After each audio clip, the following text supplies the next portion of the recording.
rights and the federal institutions, and I feel like he's a disruptor, and I don't like conventional politicians.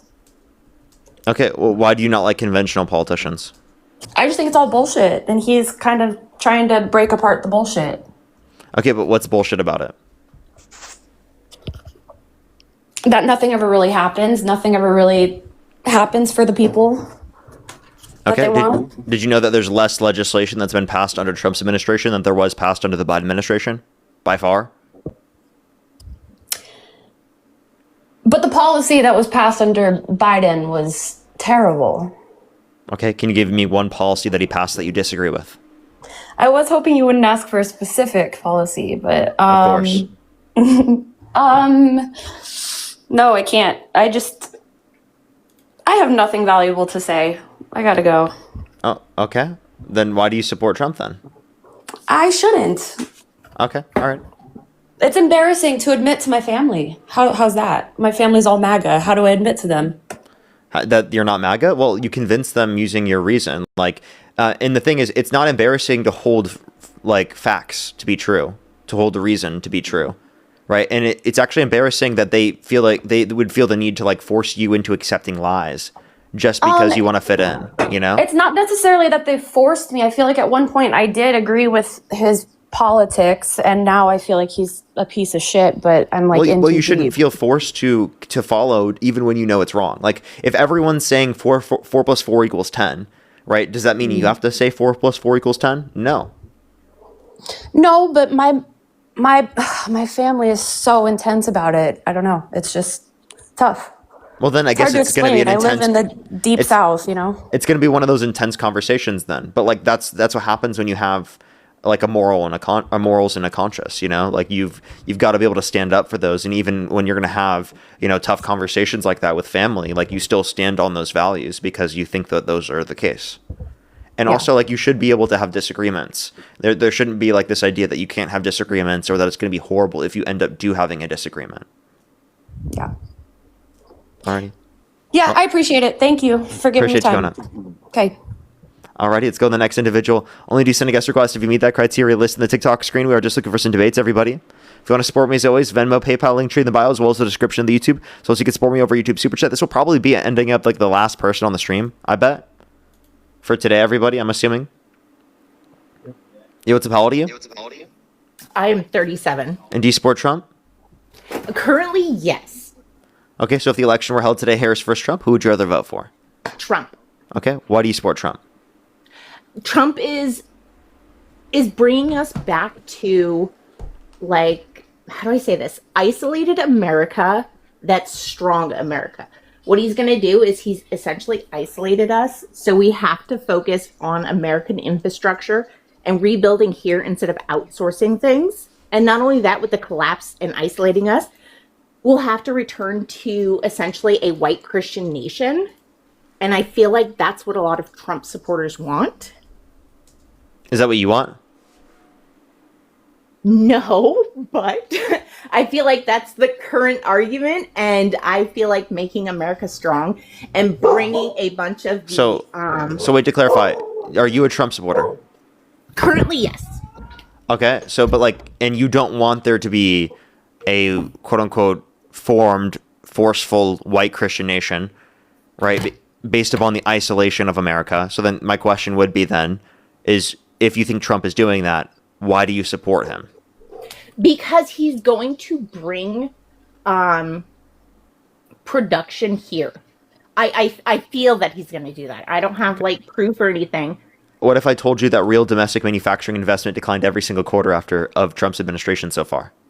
Well, absolutely. But that's kind of going to be his selling point to reestablish it here in America. We have fuel. We have fuel, but we don't have the capacity to refine this, wow, I'm really bad with terms. I'm so sorry. But we don't have the infrastructure able to refine oil in a way that we need it. Okay. So you think that we don't have the ability to refine the oil in the manner in which we need it? You know that Trump, his son-in-law actually sold our largest refinery to Saudi Arabia? Wait, on U.S. soil? Yeah. I did not know that. Largest U.S. refinery sold to Saudi Wait. Arabia. Can you explain how that works? What do you mean?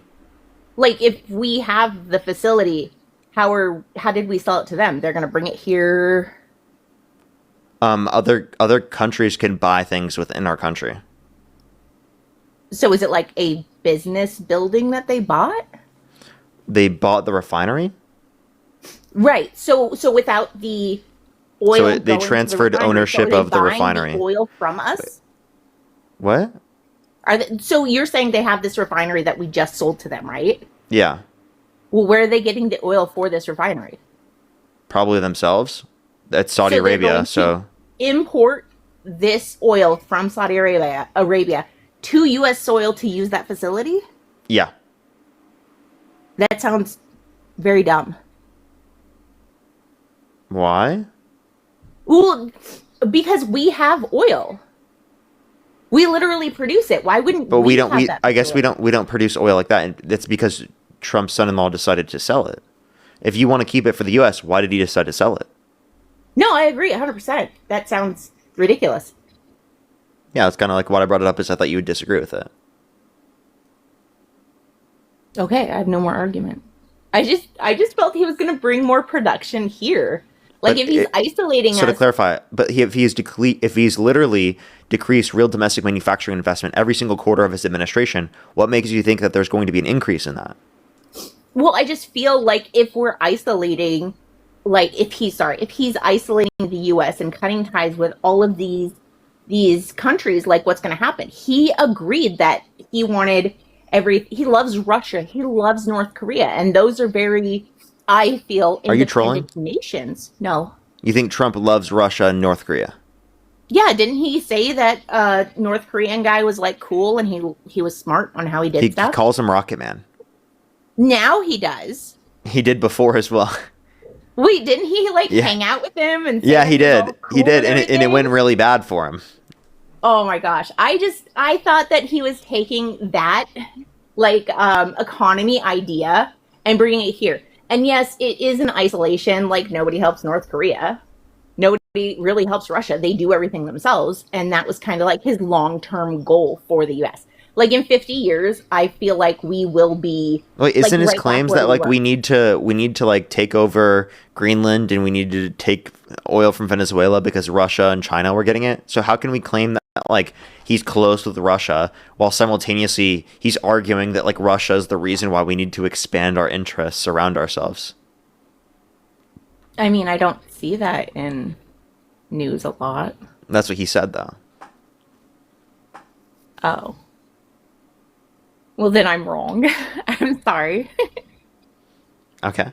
So I guess like the point I would make is that like I think some isolation is good, and I think isolation makes sense within certain sense, but we can't completely isolate ourselves in the world from global trade. We can't completely isolate ourselves from our allies. That makes no sense, and it doesn't benefit us at all.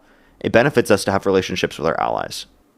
Is there a reason that we can't build that infrastructure here? We're spending Yes. trillions on a It's war. more Why it's can't more we spend costly that? to do so. And there's also, by the way, like if we just did everything here in the United States, well, then we aren't going to be able to get all the materials we need. We're not going to have the necessary trade relations with other countries. And we also aren't going to be able to produce goods as effectively because other countries around the world will produce goods in more effective manners than we will here in the United States, meaning it will be better for them to produce those goods compared to us because we'll have to spend less resources to produce those goods. Think about it this way. If we need to produce everything we need here in the United States, that means we're going to have to spend more of our